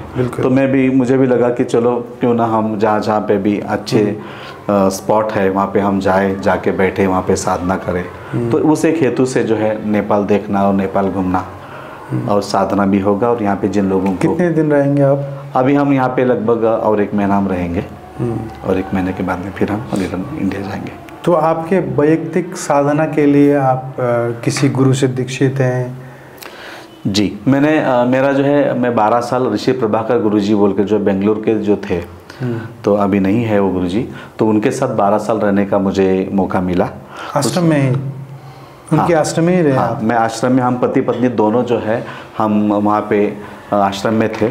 शादी करने के पहले ही मैं आश्रम में ही था, और शादी करने के बाद में भी हम 4 साल वहीं पे थे। और उसके बाद में फिर हम लोग क्लासेस वगैरह के लिए हम वहाँ से फिर हम बाहर निकले। तो 12 साल उनके साथ रहने का मौका मिला। और कैवल्य योग विद्याधाम लोनावाला बोल के अगर आप देखेंगे तो इंटरनेशनल योगा सेंटर है। तो वहाँ से मेरा जो है योगा का जो ट्रेनिंग मेरा है वहाँ से हुआ है। नेचुरोपैथी का जो है डिप्लोमा मेरा नेचुरोपैथी का हुआ है, तिलक यूनिवर्सिटी पूना बोल के है, तो वहाँ से डिग्री मेरी प्राप्त है। और मेरा खुद का रिसर्च है, 8 साल का जो है खुद का अनुभव है। तो इस प्रकार से चीज़ें हम, तो जो लोग हमको ये कार्यक्रम में अभी देख रहे हैं और बहुत पता नहीं कहाँ पर होंगे वो लोग, हमें दुनिया भर से देखते हैं तो पता नहीं कहाँ से कौन लोग हमको देख रहा है, जो अगर आपको कुछ तरह से संपर्क करना चाहें तो क्या कर सकते हैं? जो भी आप हमें संपर्क करना चाहते हैं तो मेरे YouTube चैनल में WhatsApp के भी लिंक है, ठीक है ना, या तो फिर आप जो है मुझे WhatsApp मैसेज भी आप उसमें कर सकते हैं। ठीक। और ये भी बता दीजिए, अगर कोई जैसे एक हॉलिस्टिक हेल्दी लाइफ के लिए आपसे कुछ टिप्स जानना चाहे, जो भी देख रहे हैं उनको पता चले और वो भी दूसरे लोग को भी बता सके, कम से कम इतना तो हमें जानना चाहिए, कम से कम इतना तो हमको करना चाहिए। जैसे आपने बताया कि दिन में चंद्र नाड़ी चले तो अच्छा, रात को सूर्य नाड़ी चले तो अच्छा, ये आपने बता दिया। और कुछ ऐसे बता दीजिए जो हमारे हॉलिस्टिक लाइफ के लिए, हेल्दी लाइफ के लिए, स्पिरिचुअल लाइफ के लिए भी काम आए। जी, एक 4 से 5 पॉइंट मैं बताता हूँ जी। पहली बात तो मैंने बताया कि रात का सोना जी। लोगों को लगता है कि आप दिन में क्या करते हो उससे आपका हेल्थ काफ़ी अच्छा होगा। सूर्य विज्ञान बोलता है कि दिन में नहीं, रात में। सारा खेल रात का है। रात को 22 करवट पे सोना, ये सबसे इम्पोर्टेंट वाला पॉइंट है। दूसरा जो है पानी पीना। पानी पीने में भी अगर आप देखेंगे, प्यास बुझाना अलग बात है और बॉडी का वाटर लेवल बढ़ाना अलग बात है। 80% बीमारियां सिर्फ पानी पीने से ठीक हो जाती है। तो पानी बैठ के पिए, पानी चंद्र नाड़ी में आप कह रहे थे कि 3 लीटर 3.5 लीटर पानी हमें पीना चाहिए और सिप करके हमें पानी पीना चाहिए और वो चंद्र नाड़ी में पीना चाहिए। अच्छा, पानी जब पिएंगे चंद्र नाड़ी में पीना चाहिए। भोजन सूर्य में है, पानी पीना जो है, पानी पीना चंद्र में है। अच्छा, भोजन करेंगे तो सूर्य नाड़ी में है। तो अगर भोजन, हाँ, हमने एक बार सुना था कि प्रेमानंद बाबा जी जो वृंदावन में है जी, तो उनको जो माताजी खाना खिलाती थी, वो एक इंटरव्यू में कह रहे थे कि बाबा जी आते थे, फिर लेट जाते थे बाईं पर करवट, और जब तक वो नाड़ी नहीं जगती तब तक वो नहीं उठते थे। फिर उठते थे, हाँ माताजी अब ले रहा हो, अब मेरे नाड़ी खुल गया है, अब खाते हैं। तो हमने अभी भी सुना था ये बात, तो अभी देखे तो ये लॉजिक, भोजन जो है वो सूर्य नाड़ी में करना है। तो आपको सोना है, वेट करना है, जब जागे फिर उठना है, जब ये जगे। वो वैसे भी आप कर सकते हैं, बट उससे भी बेस्ट है कि नेचुरली जो है कि अगर आप एक 15-20 दिन, महीना साधना करते हैं तो अपने आप वो नाड़ियाँ जो है वो आ जाती है।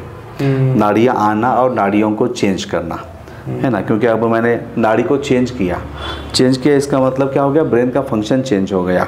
बट जो एसिड सिक्रेशन यहाँ पे जो होना चाहिए, उसके लिए जो समय चाहिए, वो उतना समय हमें रुकना ज़रूरी है। नहीं तो सिर्फ क्या होगा, ब्रेन फंक्शन होगा, उसका उतना 100% रिजल्ट उसमें हमें नहीं मिलेगा। तो भोजन सूर्य में है, पानी जो है पानी चंद्र में है। सुबह में 5 से लेकर रात के 9 बजे तक आप 3.5 लीटर पानी अगर आप पीते हैं तो आपका बॉडी का वाटर लेवल क्या होगा, अच्छे से बनेगा।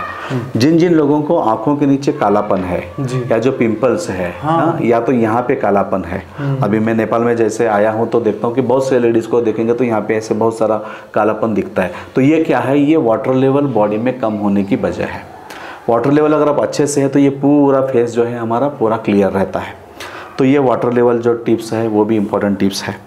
ओके, उसके बाद में कहीं भी जाके आप प्राणायाम सीखिए, है ना। अगर डीप में सीखना है तो आप मेरे ऑनलाइन वर्कशॉप्स होते हैं उसमें भी आ सकते हैं, या कहीं पे भी जाके सीखिए। आपकी बॉडी के अंदर का ऑक्सीजन का जो लेवल है, ऑक्सीजन का लेवल अगर आप अच्छे से बढ़ा देंगे, अब जैसे मैंने अजप का टेक्निक जो बताया, तो इतने भी सिंपल टेक्निक्स करेंगे तो भी, बट इसमें कम से कम आपको 40 दिन तो करना है। आजकल क्या हो गया कि फास्ट ज़माना हो गया कि जैसे कि हम थोड़ा सा करेंगे और हमें लगता है कि तुरंत कल जो हो जाए, तो वैसे पॉसिबल नहीं है। उसे 40 दिन तो कम से कम आप करें, तो उस प्रकार से करेंगे तो अपने आप सारी चीज़ें जो है काफ़ी अच्छे से हो जाएगी। अच्छा, तो आपने अभी जो प्राणायाम की बात बताया था, आजकल रामदेव बाबा जी इतने फेमस है कि प्राणायाम मतलब जो उन्होंने सिखाया, कपालभाति, अनुलोम विलोम, भस्त्रिका, यही हम जानते हैं। तो इसी को आप रिफ़र कर रहे हैं या थोड़ा उसको भी आप करेंगे, बिगिनिंग में आप उसको भी करेंगे, कोई बात नहीं, वो भी तो अच्छी बात है, सारी बातें अच्छी सिखा रहे हैं। हाँ। तो उसको भी अगर आप करेंगे तो कोई बढ़िया नहीं है, उसको कीजिए, वो सारा बढ़िया है। बट आगे जाके आपको कुंभक भी सीखना है, क्योंकि अष्टांग योग में जो प्राणायाम बोला गया है उसमें अष्ट कुंभक बोला गया है। 8 तरीके के कुंभक है ना, मतलब 8 प्राणायाम है, हर प्राणायाम में कुंभक होता है। तो वो कुंभक अगर सीखेंगे तो हम और भी एडवांस लेवल में जाएंगे, है ना।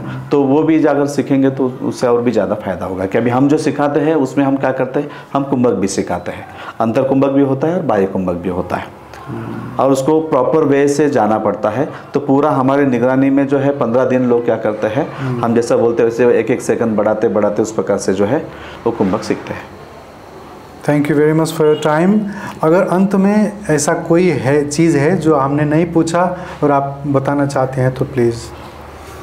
कुछ नहीं, यही है, स्वर विज्ञान जो है ये काफ़ी पुराना साइंस है और ये इंडिया का काफ़ी पुराना, जिसे हम प्रिवेंटिंग साइंस बोलते हैं। क्योंकि मेडिकल साइंस में आप जाएंगे ना, सारे बीमारियां होने के बाद में लास्ट में वो आपको क्या करेंगे, न्यूरोलॉजिस्ट के पास भेजेंगे।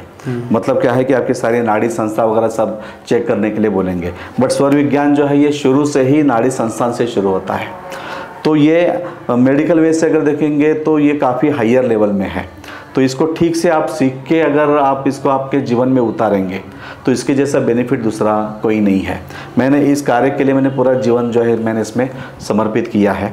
तो ये काफ़ी इम्पॉर्टेंट है, सब लोग स्वर विज्ञान कहीं पे भी सीखें और सीख के इसको आपके जीवन में इसको उतारें।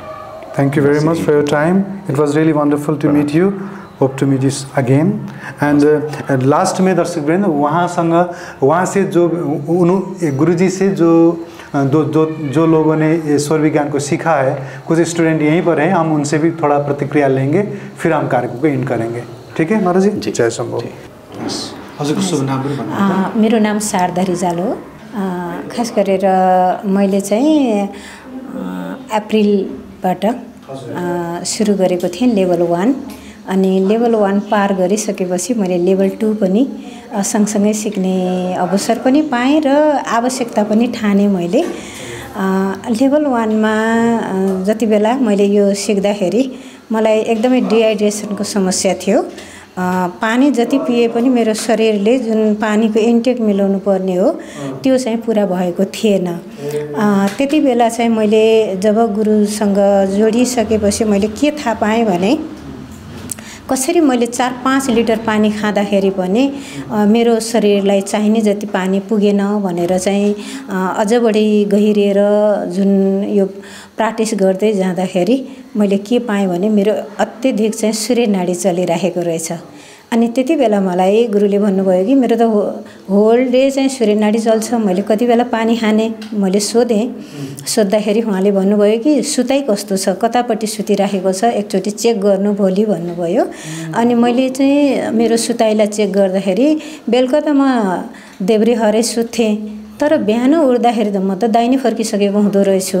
अनि त्यति बेला मलाई थाहा भयो। त्यसपछि भोलिपल्ट मैले अब देब्रे नै सुत्ने प्रयास त गरेँ, तर फेरि बिहान उठ्ने बेला दाहिने नै फर्किसकेको हुँदो रहेछु। अनि मैले तकियालाई ओरल ल्याएर, सिरकलाई ओरल ल्याएर सानो स्पेस बनाएर मेरो जुन यो बायाँ साइड मात्रै अट्ने गरेर मैले सुत्ने प्रयास गरेँ। अनि गर्दाखेरि त्यो दिन म देब्रे नै सुतेर उठेँ। त्यसपछि दिनमा चाहिँ थोरै मेरो चन्द्रनाडी चल्न थाल्यो। अनि पानीको मात्रा थोरै थोरै गरेर मैले पुर्याउन थाल्दाखेरि मेरो सबभन्दा पहिलो चाहिँ परिवर्तन भनेको खुट्टाको जुन कुर्कुच्चा हुन्छ त्यो अत्यधिक फुटेको थियो। जति गरे पनि, जति तेल घसे पनि, लोसन लगाए पनि मेरो त्यो पुरिएको थिएन। जब मैले चाहिँ यो सबै कुराहरू प्र्याक्टिसमा उतार्दै गएँ, सबभन्दा पहिलो परिवर्तन भनेको मेरो खुट्टाको कुर्कुच्चा फुट्न रोकियो।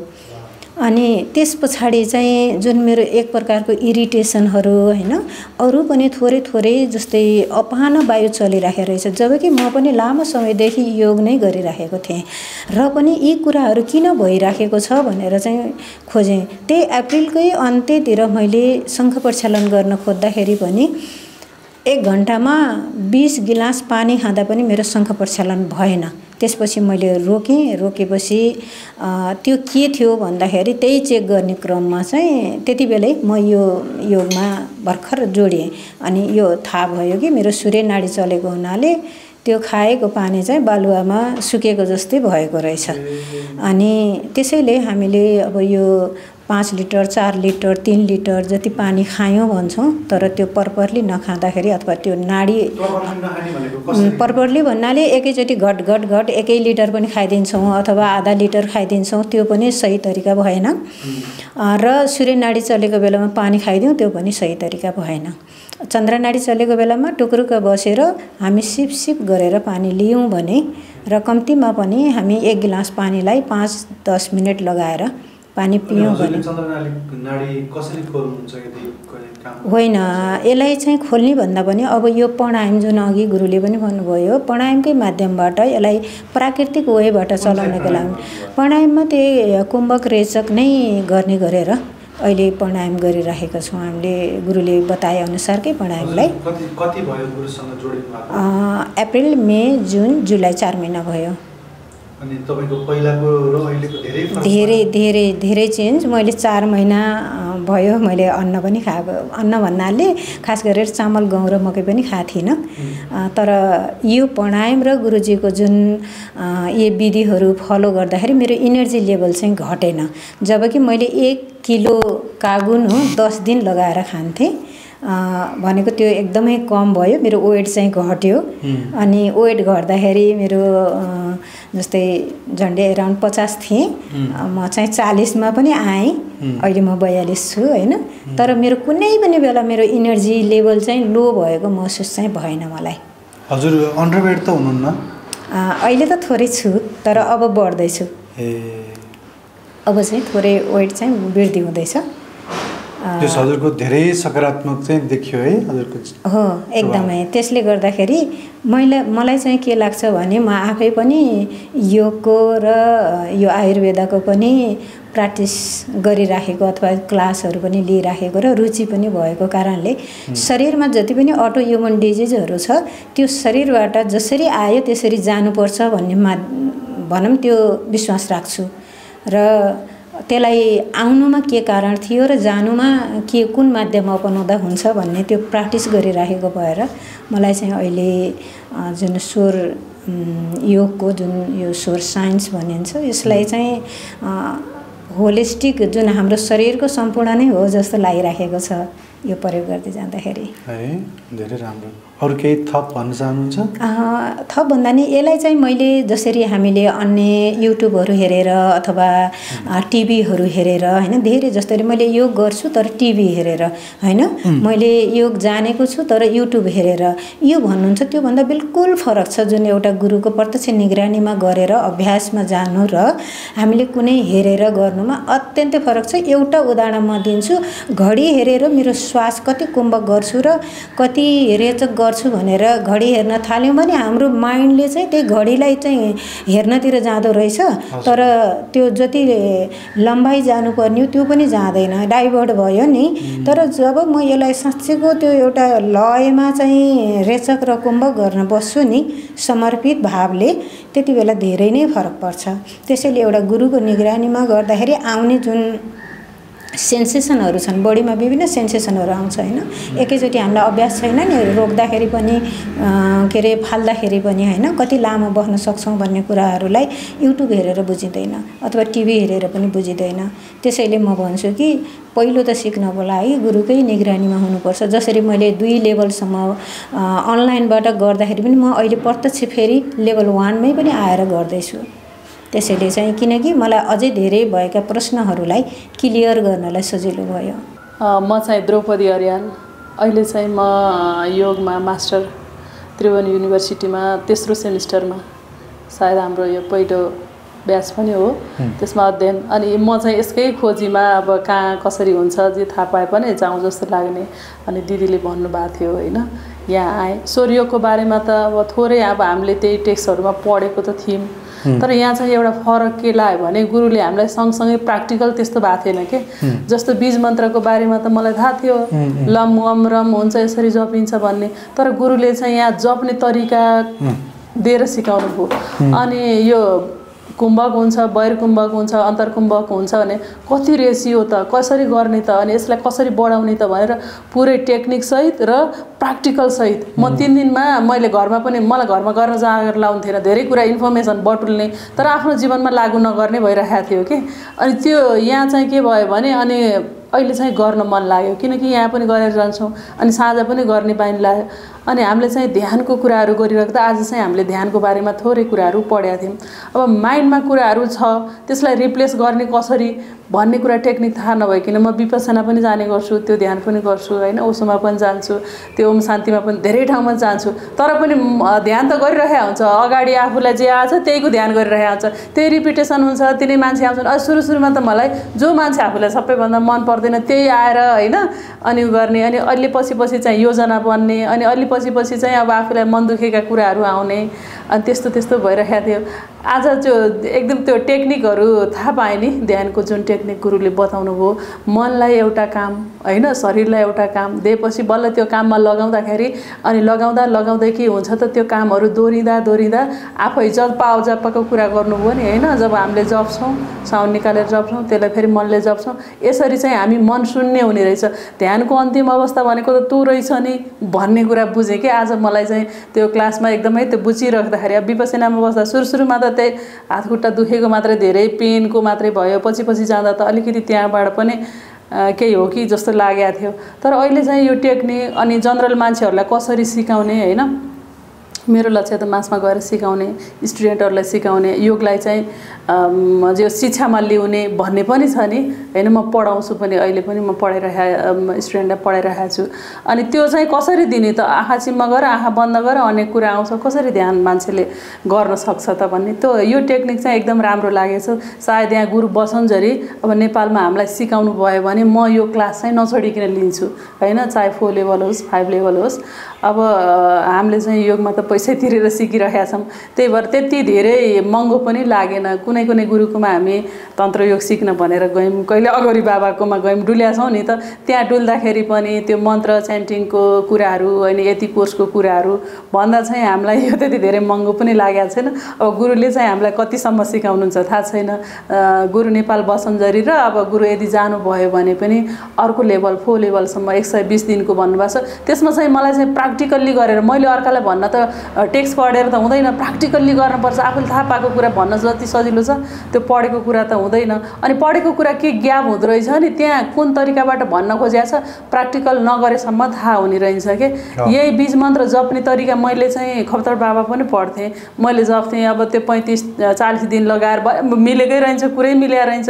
त्यहाँ किताब पढेर पनि गरेँ होइन, युट्युब हेरेर पनि गर्थेँ, तर चाहिँ अलिकति फरक हुने रहेछ। जसले अनुभव गरेको छ उहाँले चाहिँ त अब धेरै आफूमै अनुभव गरेँ भन्नुभयो नि, अलिकति फरक चाहिँ पाएँ। म माया अर्याल, म उहाँसँग जोडेको आज 3 दिन मात्रै भयो होइन। स्वर विज्ञान भन्ने नै थाहा थिएन। मैले योग गर्न लागेको पातञ्जलीको योग गरिरहेको 8-9 वर्ष भयो। म एउटा ओशो सन्यासी पनि हो, ओशोको सन्यास लिएको 1 वर्ष भयो। तर मलाई यहाँ कति कुरा थाहा हुन्छ। अहिले पनि मैले टिचर्स ट्रेनिङ अनलाइन नै लिइरहेको छु पतञ्जलीको। पहिला पातञ्जलीको लिइरहेको थिएँ, अहिले पतञ्जलीको। मैले उहाँको जति ज्ञान मैले अरू उसमा पाइनँ होइन। उहाँले जुन अहिले पानी पिउने तरिका पनि मलाई थाहा रहन्छ भन्ने कुरा बल्ल थाहा पाएँ, कसरी पानी पिउनु पर्यो। अनि राति सुत्दा कसरी सुत्नुपर्ने रहेछ होइन, हामी लेफ्टमा सुत्नुपर्ने रहेछ भन्ने पनि थाहा थिएन मलाई होइन। मैले धेरै ज्ञान पाएँ उहाँबाट 3 दिनमा होइन, धेरै चेन्ज पनि आएँ म। अनि म आज उहाँसँग मेडिटेसन गर्दा एकदम परिवर्तन गरेर के चेन्ज आयो? अब पानी पिउने तरिका पनि हामीलाई थाहा हुन्छ होइन। अनि हाम्रो दिउँसो चन्द्र नाडी, राति सूर्य नाडी चल्नुपर्ने त्यो पनि थाहा थिएन। हामी प्राणायाम योग त कति वर्ष भयो, 8-9 वर्ष भयो म अष्टाङ्ग गरेको। म विपसना मेडिटेसन पनि गरेँ, तर आज यहाँ उहाँले ध्यान गराउनु भएको मलाई डिपमै गइन्छ जस्तो लाग्यो ध्यानबाट होइन। म तपोवनमा पनि म प्राय शनिबार मेरो त्यहीँ मेडिटेसन हुन्छ होइन, जहाँ उहाँले गराएको मेडिटेसन मलाई धेरै फाइदा लाग्यो के। अनि त्यो पानी पिउने तरिका पनि सबभन्दा हामी 80% रोग त हामीलाई पानी पिउन नजानेर लाग्ने रहेछ होइन। अनि हामी खाना खाँदा पनि हाम्रो सूर्य नाडी चल्नुपर्ने रहेछ, त्यो पनि हामीलाई थाहा थिएन। अनि पानी पिउँदा चन्द्र नाडी होइन, यसको बारेमा अब आज बल्ल 3 दिन भयो। त्यति त 3 दिनमा अलिअलि सिकेँ होइन, त्यही पनि धेरै सिकेँ जस्तो लाग्छ होइन। हजुरहरूलाई पनि इच्छा छ भने आउनुहोस्, गुरु 2 महिना अझै 1 महिना नेपाल बस्नुहुन्छ जस्तो लाग्छ मलाई। सबैलाई नमस्कार है। अरू के? धन्यवाद। नमस्कार सबको। तो मैं मोहन कलबुर्गी की वाइफ हूँ, मोहन सर कलबुर्गी की वाइफ हूँ। मेरा नाम है लक्ष्मी कलबुर्गी, मैं उनकी वाइफ हूँ।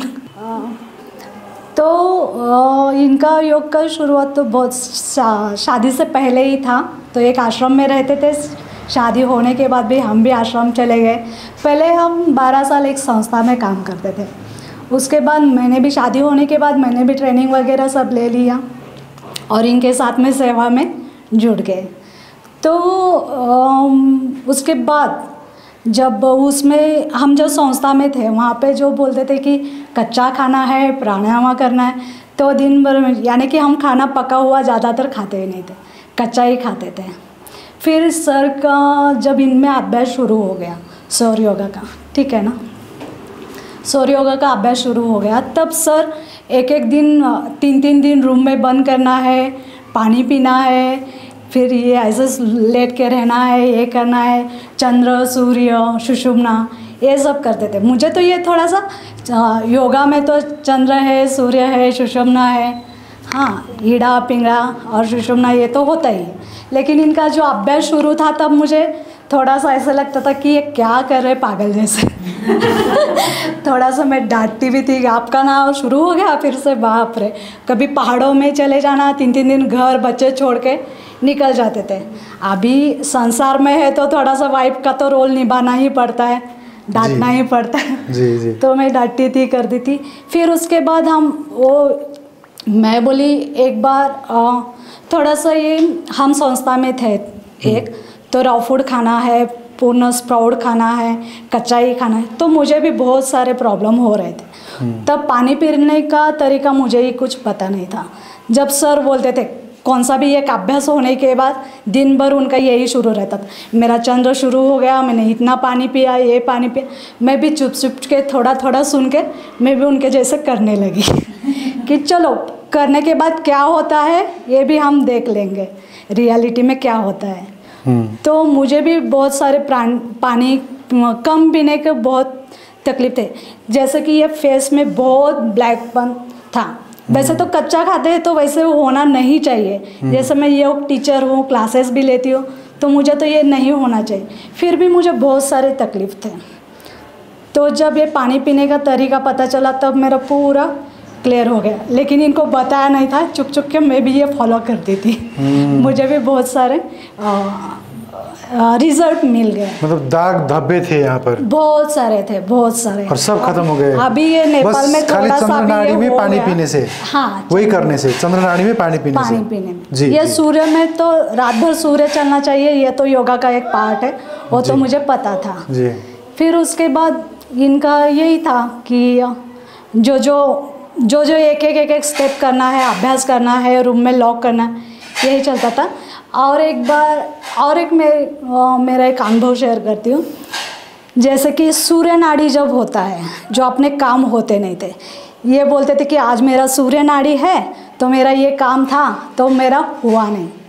तो एक मेरा भी ऐसा एक काम था, मैं बोली चलो देखते, ये भी कर ले, जैसे पानी का किया है जैसे ये भी कर लेते। जब सूर्य नाड़ी थी, मेरा बहुत इम्पोर्टेंट थोड़ा सा काम था, कॉलेज का कुछ तो था, तो मेरी सूर्य नाड़ी थी, तो मैं गई तो बिल्कुल वो मेरा काम ही नहीं हुआ। आगे आगे होता रहा, आज नहीं है, कल नहीं है, 1 महीने के बाद आओ, ऐसे ऐसे होने लगा। फिर चंद्र नाड़ी जब शुरू हो गई, फिर से मैंने ये ट्राई किया कि बोली चलो आज चंद्र है तो उनमें कर देखते हैं, तो मेरा वो काम पूरा हो गया। फिर उसके बाद हम ये संस्था से बाहर आ गए, फिर ये सौर योगा के ही क्लासेस लेने लगे, उसके भी मैं ट्रेनिंग ली सर से ही, और मैं भी क्लासेस लेती हूँ, ये भी क्लासेस लेते हैं, मैं गर्भ संस्कार के भी क्लासेस लेती हूँ, और मेरे बच्चे भी हैं, एक बेटा है बेटी है, वो दोनों भी पूरा फॉलो करते हैं। स्टडी में हो, सोना हो, खाना हो, पीना हो, या पूरा जो दिन भर का रूटीन है पूरा वो नाड़ी में ही करते हैं। अभी आप क्या पूछना चाहते हैं, पूछिए। अच्छा, गर्भ संस्कार के बारे में हमने नहीं पूछा, वो तो हमको पता ही नहीं था, थोड़ा बता दीजिए अब।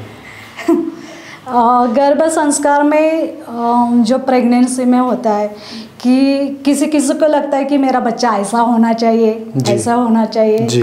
तो उसमें हम एक विजन बोल के एक है जी, उसका बोलूँ ना? जी जी जी, आराम से बोलिए। वो लेते हैं कि उसमें क्या करना है, मेडिटेशन में जाना है डीपली, पूरा हम नोट्स वगैरह निकालने के लिए बोलते कि एग्जैक्टली आपका बच्चा कैसे चाहिए, तो वो विजन से वो पूरा हो जाता है।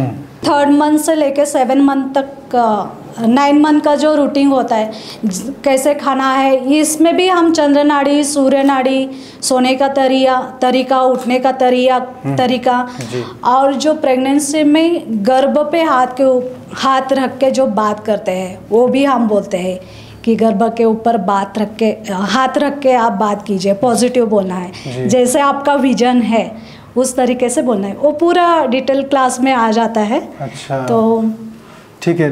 और प्रेगनेंसी में वाटर लेवल होता ही है गर्भ में, तो उसका भी वाटर लेवल का भी पूरा डिटेल में हम बोलते हैं कि आप अच्छे से वाटर। अच्छा, प्रेग्नेंट वुमन को नाड़ी कौन एक्टिव रखना होता है, दिन में रात में?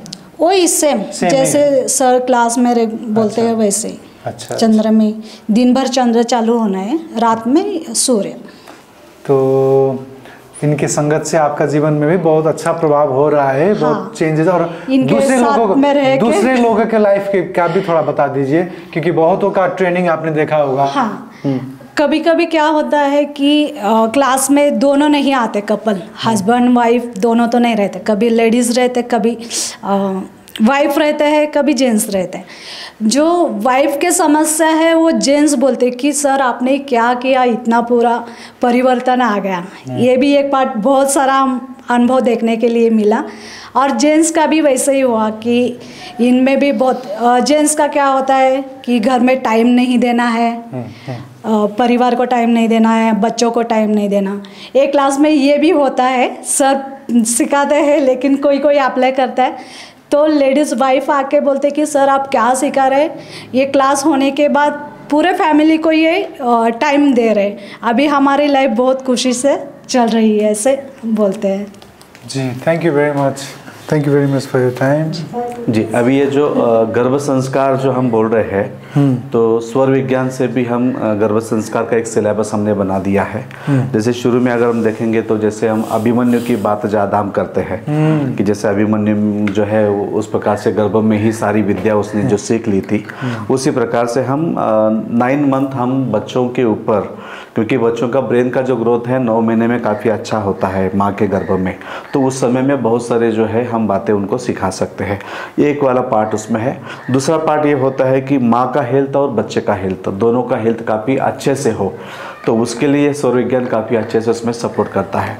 और तीसरा विशेष रूप इसमें अगर देखा गया तो 3 महीने के बाद में बच्चे का हर महीने में एक अलग तरीके से ग्रोथ होता है, तो उसका ग्रोथ होने के लिए माँ को और बच्चे को दोनों के लिए हमें क्या करना है, फिर उसमें कैल्शियम लेवल होगा, आपका खान पान होगा, आपका वाटर लेवल होगा, आपको उसको जो पढ़ाना है वो होगा, तो ये सारी चीज़ें उसमें मैटर करती है कि 9 महीने बच्चे का और माँ का ग्रोथ कैसे होगा।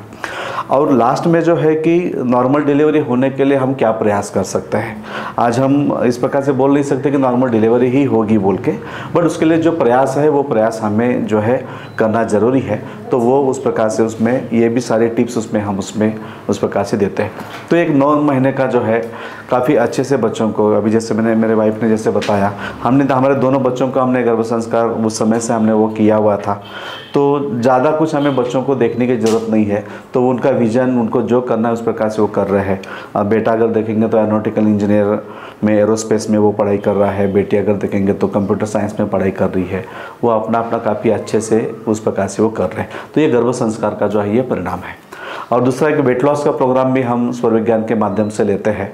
अब जनरली वेट लॉस में अगर हम देखेंगे तो कि हम या तो एक्सरसाइज के वे से जाते हैं या तो भूखे रहने, मतलब डाइट करने के उस वे से जाते हैं, बट एक्चुअली अगर देखा जाए तो वेट लॉस में मेन अगर आप बात देखेंगे तो हमारी एक झूठी भूख अंदर से क्रिएट होती है, वो साइकोलॉजिकल है, तो उसको हम कैसे निकालें।